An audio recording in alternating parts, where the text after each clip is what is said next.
Hi guys! Magandang tanghali sa inyong lahat. Naagawan talaga ako.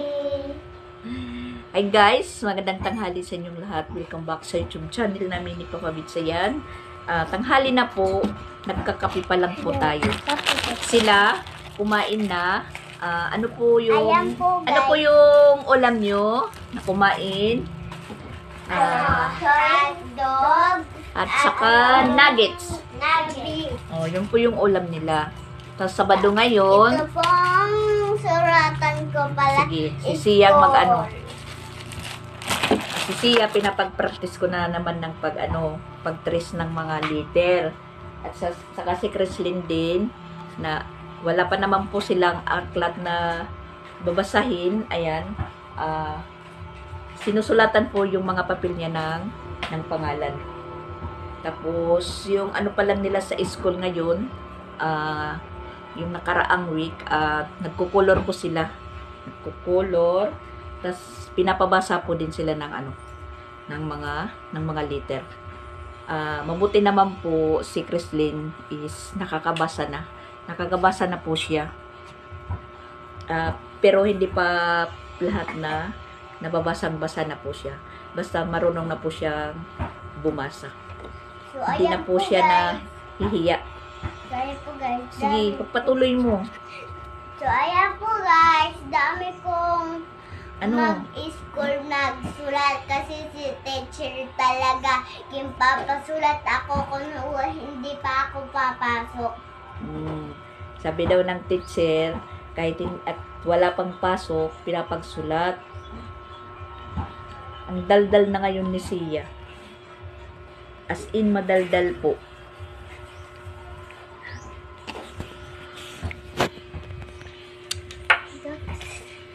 Dito tayo nakapwesto dahil mahangin. Mahangin po yung panahon ngayon. Wala naman po tayong gaanong labahan ngayon, kaya relax. Yan, dito lang po tayo sa may pintuan, nakaupo. Wait Yan lang po yung pinapraktisan ni Sia. Kasi teacher ka talaga makulit. Wow! Nagkausap na ba talaga kayo ng teacher mo? Hindi, sabi ni Papa Bet, hindi daw pangalan ang teacher ko si Ate Naimi, hindi daw pangalan. Asan? Two. Yan o. Oh. Direct. Grade ano ka? Grade 2. Ba't walang grade? Oh, sige. Ba't walang grade? Susunod na dapat. Oh, tingnan nyo yung dyan. yung lapis ni Chrislyn. 2 piraso na po yan na ibinigay ko sa kanya. Yung una na ibinigay ko, ayan, tingnan nyo. Yan na lang po kahaba. Yan, ganyan na lang po siya kahaba. Ito, ginhatag ni Mama Lak ng ito. Ganyan na lang kahaba yung mga lapis niya. Samantala, ilinalagay ko dito hindi magkasya. Umaano pa, meron pang nakaganito yon, ganito yung mga lapis niya. Pag sinasara ko po yung lalagyan niya, parang ganito yung hitsura. Kasi hindi magkasya dahil mahaba. Ngayon na yan, shoot na shoot. Shoot na shoot. Uy, tapos yung mo, yung ano na muna yan, itapon mo na Huwag mong ipunin, itapon mo na yan. Tapos yan, bago yan. Huwag mo itapon. Maiksi na din.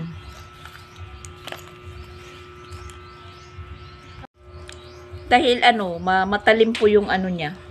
Pang tahas. Kasi bago. Right. Malapit nang ma-shoot sa sa kape ko. Si ate ginhatag to ni Mama Lak ng apple na tahar. Tapos, kung wala nang ganito siya, hinang kukuin siya ito sa tahar.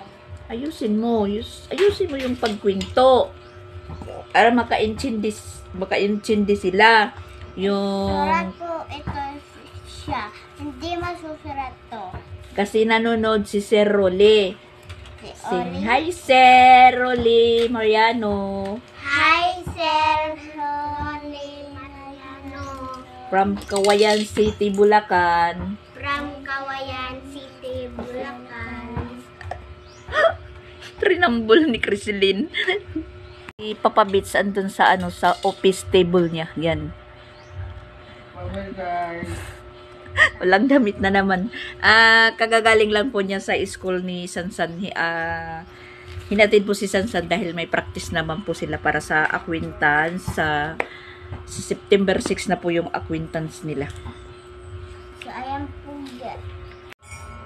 Tapos tayo naman is nagkakapi. Di pa tayo ginaganahan kumain. Magkapi lang muna tayo. Tanghaling tapat, kapi. Pasyal po kami kagabi, kami ni Papa Bit, saka pasyal pala kami doon kila, may timang bahay at saka kay Labos Tipin. Yung yung pasalubong na tuba sa akin, galing Tacloban, doon na lang namin po ininom. Si Bustipin, Bustiting, may timang at saka ako. Hindi na lang po namin dinala dito ni Papa Bits dahil kami lang dalawa yung magiinom. Wala naman si Pix at saka si Ronald. Umiwi naman ng Tacloban. So, doon na lang po namin naisipan na inumin. Sabi nga ni Pix Vlog, kami daw yung pumalit doon na magpunta. Iniwan namin dito. Nandito naman si Kuya Sansan. Hindi ko sila sinama dahil pag sinama ko, parang hindi tayo namamasyal dahil mayroon tayong mga sasawayin. Kaya sabi ko sa kanila, dito lang kayo. Papasyal muna ako na wala po akong bit-bit na bata. So pag uwi namin kagabi, tulog na sila. Kasi may pulis. Ano? Kasi may pulis doon. Baka ako madako. Oh, baka may pulis, baka daw may pulis mahuli siya. Yung sinasabi po niya yung checkpoint. Pero gabi naman po kami pupunta doon pagkatapos nilang kumain. Inasikaso muna ko sila, pinakain. Pagtulog na lang yung kulang. Yun, sabi ko kay Sansan na dito lang po kayo. Mapapasyal muna ako saglit. Kila may timang. Papasyal naman po tayo na wala tayong bit-bit na bata. Ayun. Medyo nakarelax-relax tayo doon kila, may timang. Dahil nakapaglaban naman tayo po kahapon. Tinapos ko yung mga gawain. Tapos ngayon, relax po tayo. Tapos, hindi naman po tayo nagpunta doon kay Jing. Dahil nakita ko po siya na nag-live. Naglalaba po siya. Pero parang may masama yung pakiramdam ni Jing. Hindi ko na, kung halimbawa magpunta pa ako doon, hindi ko naman maabutan, matatapos na po yung maglaba kasi naka-washing machine na po siya. Hindi naman po ibig sabihin na hindi tayo doon magpupunta pa rin po ako dahil sa pag-ayos ng boarding house, mga gamit niya, halimbawa yung mga nilabhan, tutupiin, kasi hindi naman po niya yan matutupi dahil busy na, nakahangir lang. Although siya naman po yung nagplaplantsa, kada suot po ng uniform niya, plaplantsahin. Yung pagpunta ko na lang po doon, magliligpit tayo, tapos maglilinis. Kung may labahan naman na maabutan natin doon, lalaban na lang po natin. Dahil hindi naman mahirap maglaba kasi may washing machine naman po si Jing. Saka napaka-presko talaga yung hangin ngayon. Presko. Hindi naman po siya masyadong mainit, pero mahangin. Masarap po matulog dito sa labas, dito sa extension.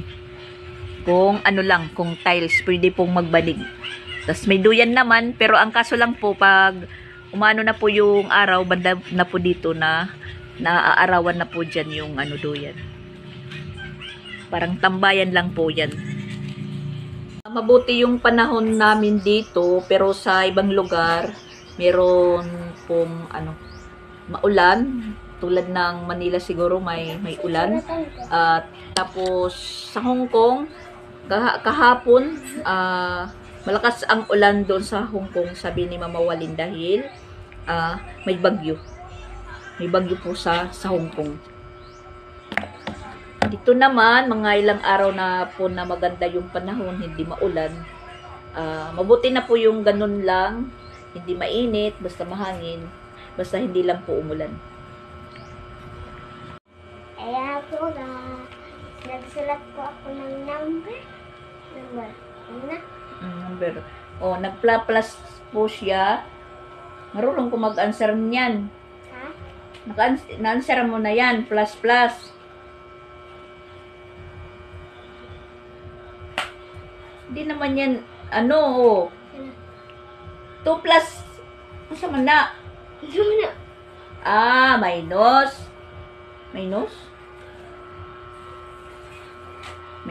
Minus pala, kala ko plus. 2 minus 1, 1, 3 minus 1, 2, 4 minus 1, 3, 4 minus 5 minus 1? Bakit 7?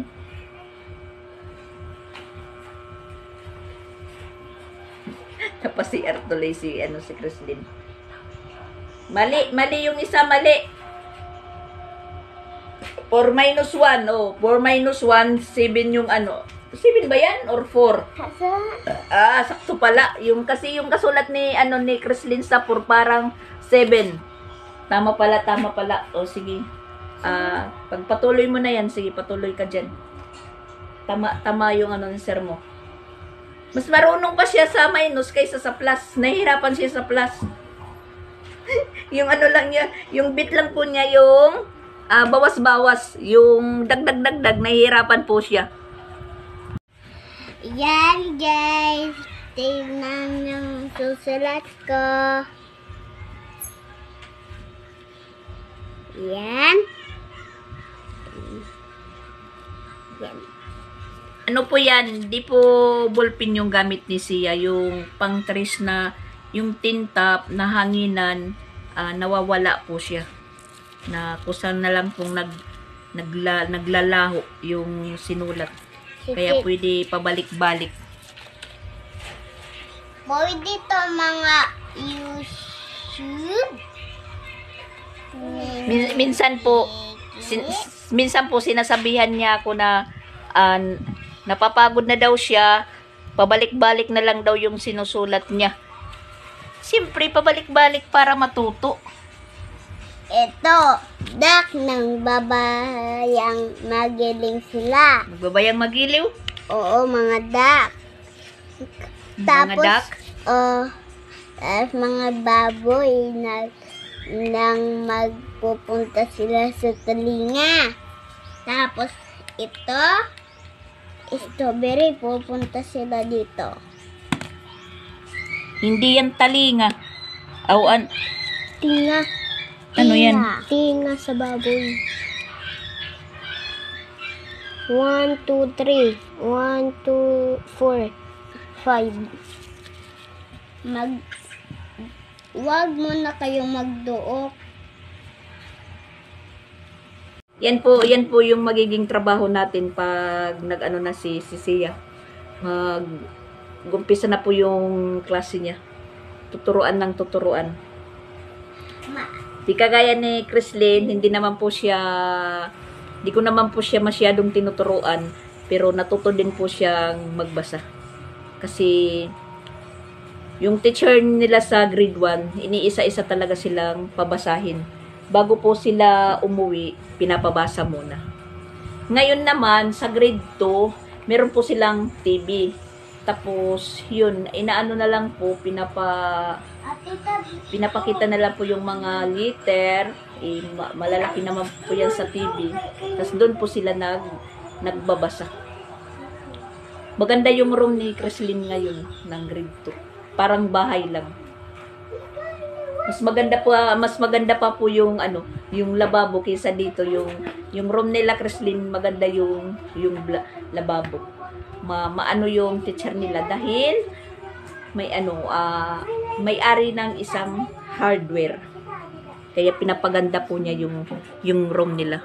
At siguro pinag-anuhan yan ng contribution ba yun? Parang ganun sa mga estudyante.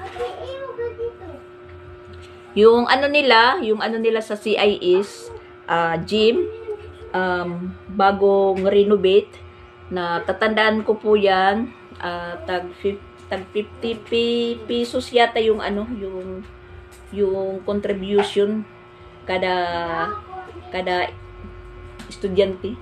50 pesos po yung ano, yung binayaran kada estudyante, pinaka-contribution sa PTE. Ganun ba yung tawag nun? Tag 50. Ang dami-daming estudyante sa CIS. Ngayon nga, ano sila, Chrislyn, sa isang room, 17 na boys, 15 na girls. Mga 32 sila sa isang room, magka-classmate. Noon mag-COVID, ang allowed lang sa isang room is 15 ka estudyante. Kaya may seat A, may seat B. Ngayon hindi na. Full din na po yung yung klase nila. Kaya nangyayari noon, hapdi-hapdi lang, may pang umaga, may pang hapon. Kasi hinati-hati yung mga estudyante. Naka-social distancing po. Ano? Inom! Kaya ano, di ka natubang akon. Hindi naman nasa akin yung tubig. Kumuha ka doon sa ref. Sige na. Inom ka doon. Agay?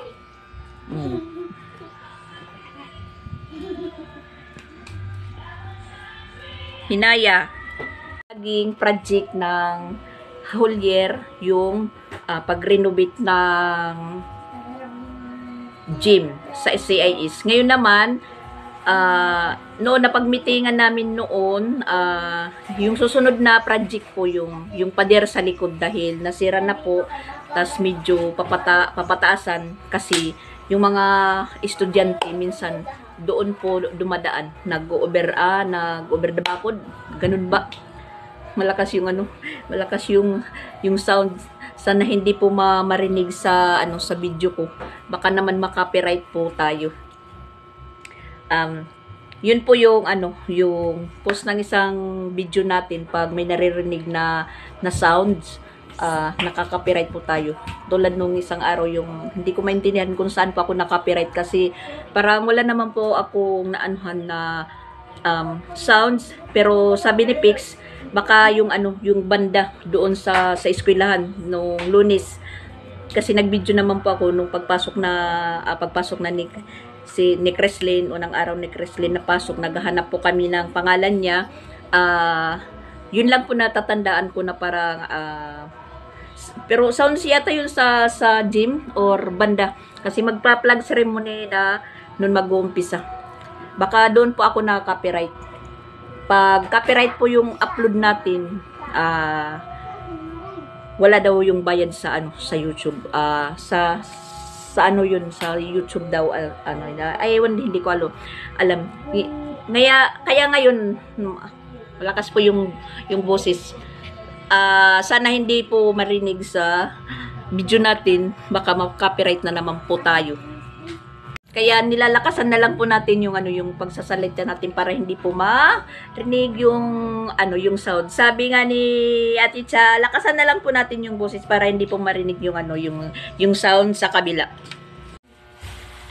Hapon na, ayan, nagising na po yung mga bata, tapos nag-request po sila na magluto po ako ng popcorn. Habang si Chrislyn po is naghuhugas. Kasi binilan ko po sila ng baunan na anong pangalan to? Container. Yung sakto lang po yung laki kasi yung baonan ni Chrislyn malaki. Tapos yung kanin niya, hindi pinaparami. Saktong-sakto lang. Pag kumakain na po siya, naghahalo po yung yung ulam at saka kanin. Yan, pinugasan ko. Payat pag bulyas. Kaya mo sabon. Sakto, ay ito. Yan, magluluto po tayo ng popcorn. Si Papa Bits is kumakain. Kain po kayo, mga guys. Lawlaw po yung ulam ni Papa Bill. Lawlaw yung ulam niya. Snack ni Papa Bits kanin. At lawlaw. Luto tayo ng popcorn. Luto tayo ng popcorn. May dapo doon. Kahapon, Katera. yung niluto natin is, French fries. Ikaw, anong linuto natin kahapon? Ha? Ano? Kahapon? Oo. French fries. Ha? French fries. French fries? French fries yung linuto namin kahapon. Ngayon naman, Popcorn. popcorn. Yay. Tapos, mauubos siya na. Ito po siya.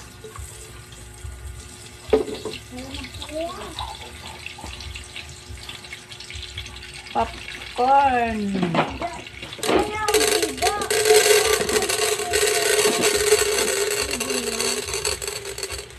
Ate, ako na.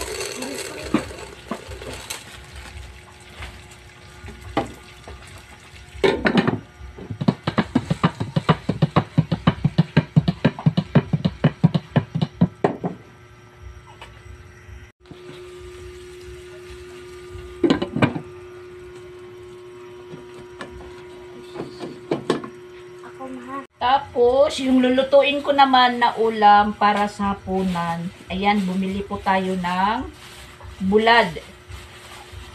Dilis. At saka yung galunggong.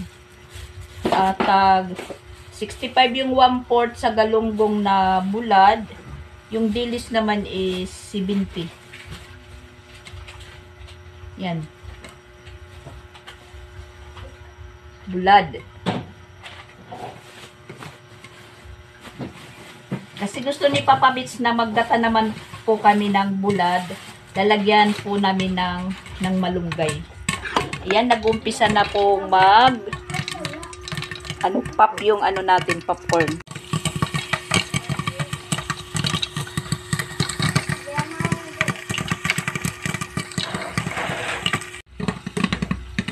I-shake po natin para maging crispy.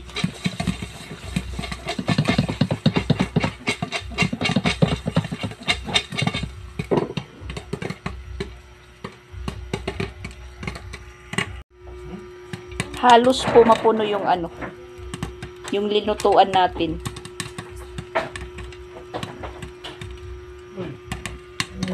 Malunggay yan, malunggay. Niyog.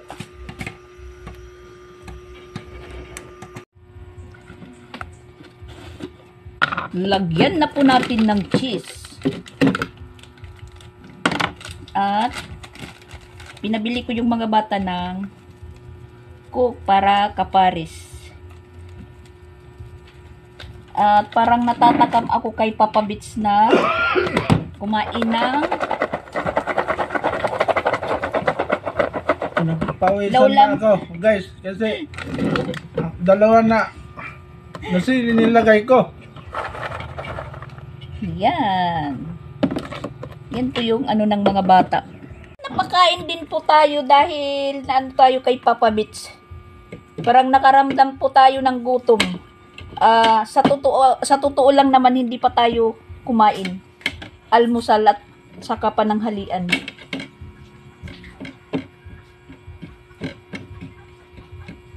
Ang sarap po ng lawlaw na may sili. Tapos kalamansi. May damong kalamansi ni. Ha? Kain po tayo, guys.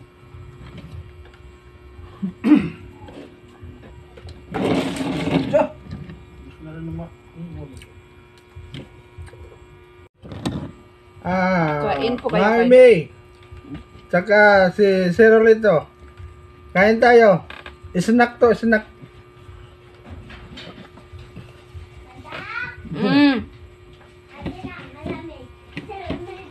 Dito na po yung dalawa. Hello, people! Yan, solid po yung snack namin. Coke, tapos, yan, sila popcorn. Doon, dyan sa may ano. Kamu. Butang dida. Sige, pangalan ka mo. Egg snack po tayo, popcorn at coke. Kain po tayo ng popcorn. Hawa ko witin ng ganyan. Ada pa ko dito. Tapos yung lulutuin natin na ulam is bulad. Bulad na ginata.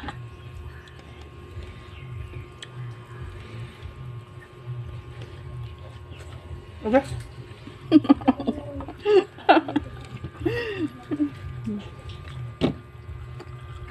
Ayan, pinagpawisan po tayo ng ano, ulam natin na lawlaw kasi manghang. Tas snack po tayo ng popcorn. Ayan, plain lang po yung sa akin, walang cheese. Masarap naman kasi mayroong buttercup.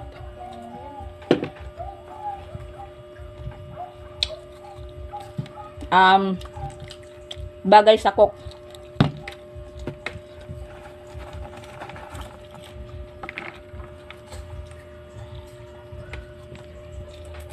Tingnan niyo yung mga bata. Patingin yung ano. Charan! Wala nang laman. Mayroon pa doon. Saan? Doon sa kadero. Meron pa doon kuno sa kaldero, sabi ni Sia. Ha? Meron pa. Sina? Hey, titiran natin ni Kuya. Okay. Huwag mo yung bubusin.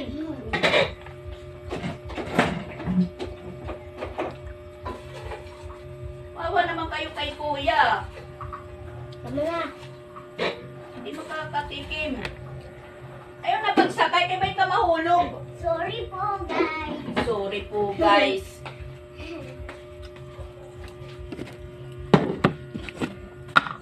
Oh, garong. Garong.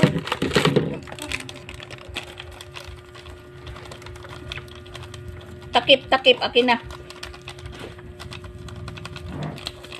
Sino siya? Ate, kuya. Kadak na kuya. Tada. Tada. Ako ito. Kita daw, kita. Mga bata talaga, mga bata.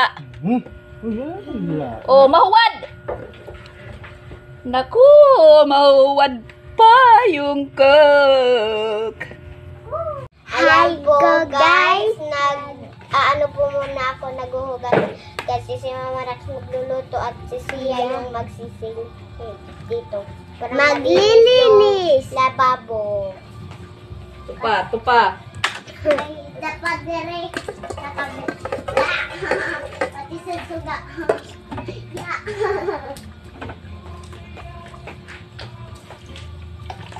Marunong naman po ako maghugas guys. Si kuya lang palagi yung naghuhugas. Tapos ako yung nagsisipid. Ako? Wala lang po. Ako po, naghuhugas na po si ate. Kung wala si kuya, bata pa lang ako, hindi ako maghuhugas kasi bata pa ako. Gawas din na, abri ah. At si Papa Beta alis, kukunin po si Kuya Sansan. Oy, abri nga dukit, abri. Tika, paanoin mo na ako ng bigas. Pahugasin. Lagay mo lang muna dyan, lagay. Hugasi ako ni...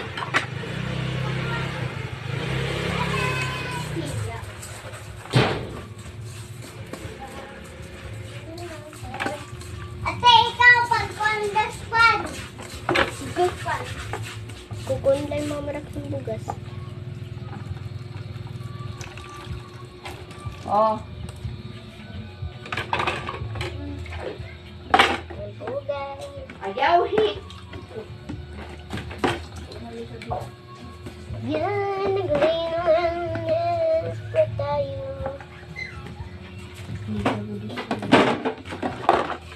At lang sa pin. Ayun kasi mo siguro dito. Ano siya?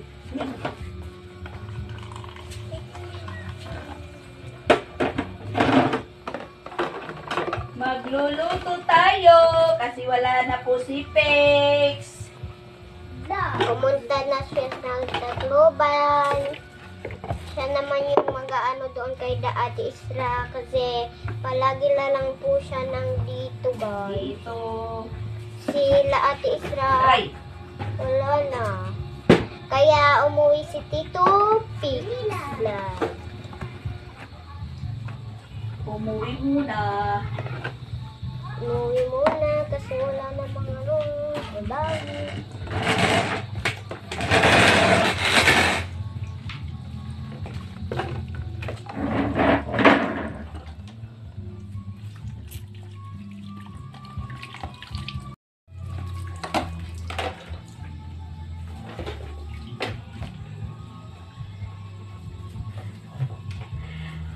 Mas mataas pa sa kanya yung walis tambo. Taas kami. At nagsunog pala ako ng ano ng mga basura namin.